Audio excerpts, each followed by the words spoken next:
Radhe Radhe students, welcome to my channel. आज हम इस वीडियो में इंग्लिश पेडागोगी के एमसीक्यू डिस्कस करने वाले हैं। इंग्लिश जो कि आपका सीटेट एग्ज़ाम के लिए बहुत ही इंपॉर्टेंट क्लास रहेगी। सीटेट आपका सितंबर महीने में होने वाला है। तो चलो देखते हैं क्या क्या क्वेश्चन है। During an oral assessment a student introduce herself, share a few details, ask question to continue the conversation and respond politely before saying goodbye. Such an activity mainly evaluates which language skill. एक oral assessment चल रहा है जहाँ पर एक student क्या कर रहा है, खुद का इंट्रोडक्शन दे रहा है और अपने बारे में कुछ डिटेल्स शेयर कर रहा है और क्वेश्चन भी पूछ रहा है ताकि जो बातचीत है वो कंटिन्यू चला रहे और वो रिप्लाई भी कर रहा है बहुत ही पोलाइटली उसका कॉन्वर्सेशन ख़त्म होने से पहले। ये जो एक्टिविटी हो रहा है ये क्या इवैल्यूएट कर रहा है, क्या मूल्यांकन कर रहा है, कौन से लैंग्वेज स्किल को ये इवैल्यूएट कर रहा है। तो यहाँ पर ज़्यादातर बच्चा क्या कर रहा है, बोल रहा है। तो ये कौन सा स्किल को डेवलप कर रहा है। रीडिंग होगा क्या, यहाँ पर लिखने से कुछ भी रिलेटेड नहीं है तो रीडिंग नहीं होगा। राइटिंग नहीं, पढ़ने से तो कुछ रिलेटेड नहीं है, रीडिंग नहीं होगा। राइटिंग लिखने से भी कोई रिलेटेड नहीं है। यहाँ पर बातचीत चल रही है, मतलब वो बोल रहा है, तो यहाँ पर स्पीकिंग होगा। नेक्स्ट चलते हैं। In a language classroom with fewer students who require additional support, teachers can provide more individual attention and meaningful communication opportunities. Which factor mainly contributes to this advantage? Language classroom में क्या हो रहा है, कुछ student है जो कि support required कर रहे हैं। टीचर क्या कर रहे हैं, प्रोवाइड कर रहे हैं सपोर्ट इंडिविजुअली, ताकि जो कम्युनिकेशन है वो मीनिंगफुल कम्युनिकेशन हो पाए, अपॉर्चुनिटी दे रहे हैं। तो ये जो फैक्टर है ये मेनली क्या कंट्रीब्यूट कर रहा है, rigid lesson plan, limited interaction and standardise testing. नहीं, यहाँ पर रिजिड नहीं है। फिक्स्ड लेसन प्लान जो है वो opportunity, meaningful communication opportunity provide नहीं कर रहा है। इंडिविजुअल सपोर्ट को भी ये प्रोवाइड नहीं कर रहा है, तो ये गलत हो जाएगा। Frequent interaction, continuous observation and opportunity for natural language use, ये हो रहा है क्योंकि जब स्टूडेंट और टीचर के बीच इंटरेक्शन ज़्यादा होगा तो जो लर्निंग है वो अच्छे से हो पाएगी, वो इफेक्टिव तरीके से हो पाता है। तो ये सही है। स्ट्रिक्ट डिसिप्लिन भी ये नहीं हो रहा है, पीर कम्युनिकेशन रिड्यूस नहीं कर रहा है, formal examination and fixed schedule. तो यहाँ पर करेक्ट आंसर हो गया ऑप्शन बी। नेक्स्ट चलते हैं। Which teaching approach emphasizes presenting language pattern through varied example and situation so that learner can infer the underlying rules on their own? कौन सा teaching approach ज़्यादातर ध्यान देता है लैंग्वेज पैटर्न को प्रेजेंट करने का, बहुत सारे एग्जाम्पल और सिचुएशन जो हो चुका है वो सब कुछ दे रहा है ताकि लर्नर्स का जो खुद का जो कॉन्सेप्ट है, जो रूल है, वो अच्छे से वो समझ पाए। तो कौन सा टीचिंग अप्रोच है, एग्जाम्पल दिया जा रहा है, सिचुएशन से रिलेट किया जा रहा है। डायरेक्ट मेथड जो है ये सिर्फ आपका फोकस करता है टारगेट लैंग्वेज पर, ये फोकस करता है टारगेट लैंग्वेज पर, तो ये नहीं होगा। इंडक्टिव मेथड जो है इसमें क्या होता है, लर्नर्स जो है डिफरेंट कॉन्टेक्स्ट में कैसे सॉल्व हो पाएगा, ये सब कुछ देखते हैं।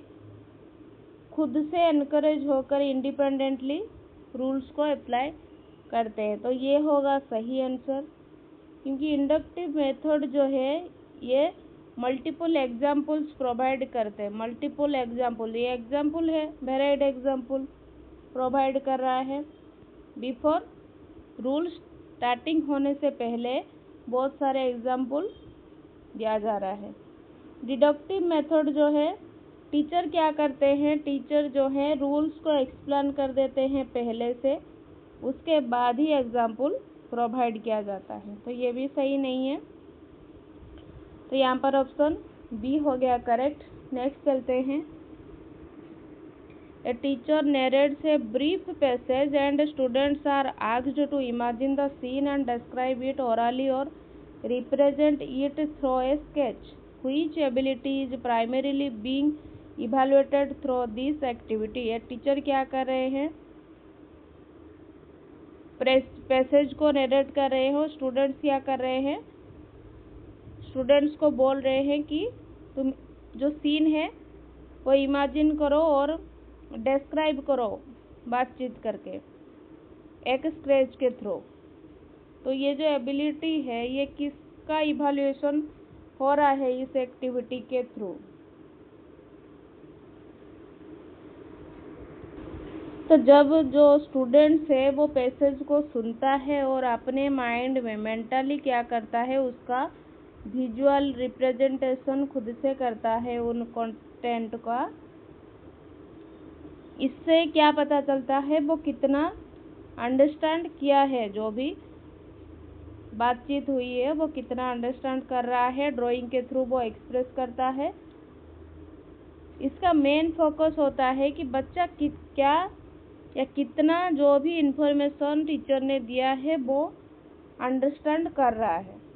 तो ये जो एक्टिविटी है, जो अच्छे से सुनेगा वो ही अच्छे से कर पाएगा। तो लिसनिंग कॉम्प्रिहेंशन इवैल्यूएशन यहाँ पर सही है, क्योंकि स्टूडेंट्स को अंडरस्टैंड करना चाहिए कि क्या बोल रहे हैं टीचर। तो सही आंसर ऑप्शन बी। नेक्स्ट चलते हैं। Which language teaching approach viewed meaningful communication and interaction as both the process and the primary objective of language learning? Meaningful communication और इंटरेक्शन हो रहा है, तो सही आंसर क्या होगा? कम्युनिकेटिव अप्रोच जो है ये एम्फसाइज करता है लैंग्वेज पर एम्फसाइज देता है, जो कि रियल लाइफ सिचुएशन तो होता है। फॉर रियल लाइफ कम्युनिकेशन ये कंसिडर करता है कि क्या बातचीत हो रहा है, मीनिंगफुल बातचीत हो, कितना अच्छे से कम्युनिकेशन हो रहा है। तो सही आंसर ऑप्शन डी होगा। नेक्स्ट चलते हैं। When grammar teaching incorporate the functions and meaning conveyed by language, learners are expected to pay attention to which aspect most effectively? जब ग्रामर टीचिंग किया जा रहा है तब लर्नर्स को अच्छे से सुनना चाहिए। तो ये कौन सा एस्पेक्ट है जो कि ज़्यादातर इफेक्ट कर रहा है?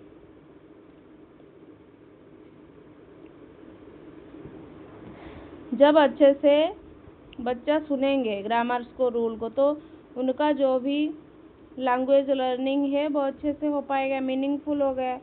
तो meaningful communication along with appropriate language use, वो लैंग्वेज यूज को कैसे यूज करेंगे सब कुछ उन्हें पता चल पाएगा।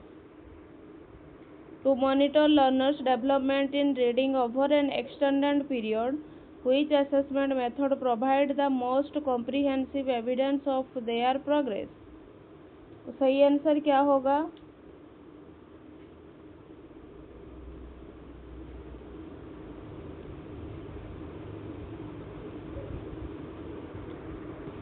तो ओवरऑल डेवलपमेंट का किस पर हो रहा है? जब स्टूडेंट्स को हम पढ़ने के लिए बोलेंगे एक पैसेज को जोर जोर से नहीं, ये प्रोनाउंसिएशन, जब हम लाउड से पढ़ते हैं वो प्रोनाउंसिएशन या फ्लुएंसी पर ज़्यादा ध्यान देता है, ना कि ओवरऑल जो भी आपका डेवलपमेंट है। तो ये गलत हो गया। Evaluating only there interpretation of a single text. तो ये वन टेक्स्ट जो भी प्रोग्रेस हो रहा है वो ओवरऑल प्रोग्रेस को कैसे मेजर करेगा? Only their single text. तो ये सिंगल टेक्स्ट का डेवलपमेंट को इवैल्यूएट करेगा ना कि ओवरऑल। तो ये भी गलत हो जाएगा। Assigning reading activities accompanied by diverse type of assessment item। हाँ, ये जो टास्क है अगर हम ज़्यादा टाइप का एक्टिविटी देंगे तो रीडिंग एबिलिटी जो है वो इम्प्रूव होगा। ओवरऑल डेवलपमेंट को ये इवैल्यूएट करेगा। Judging their appreciation on literary style and figures of speech. ये भी नहीं होगा, तो ऑप्शन सी होगा correct. When learners acquire a new language, their knowledge of previous learned language often affect how they understand and use the new one. This phenomenon is known as। जब एक learners क्या कर रहा है, new language को acquire कर रहा है, तो वो उसका जो प्रीवियस नॉलेज है तो न्यू नॉलेज को इफेक्ट करता है। वो समझ पाता है कि कैसे उसे अप्लाई करना है। तो ये जो फेनोमेनन है इसे क्या बोला जाएगा? इसे आप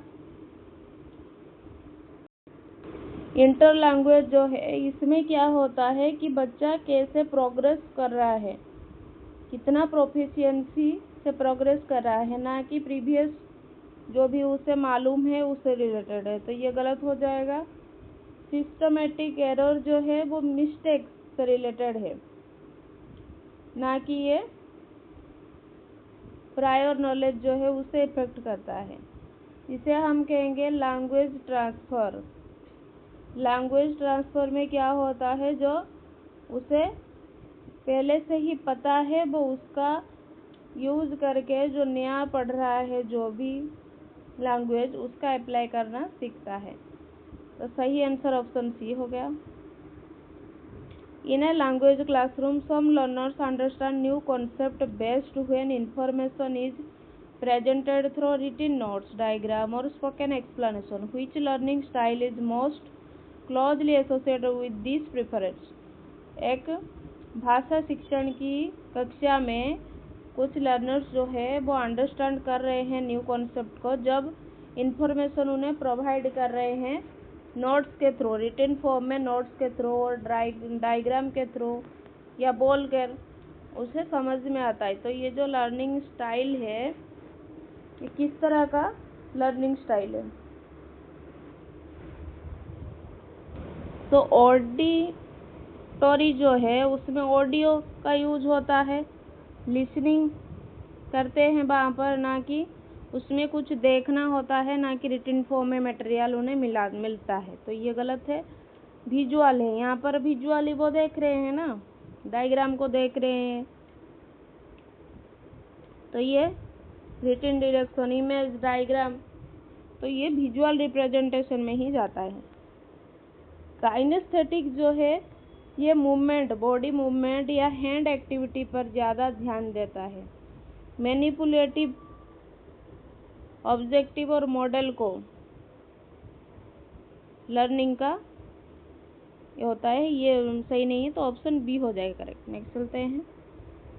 encouraging learners to identify and correct their own mistakes during language activity is valuable mainly because it demonstrates.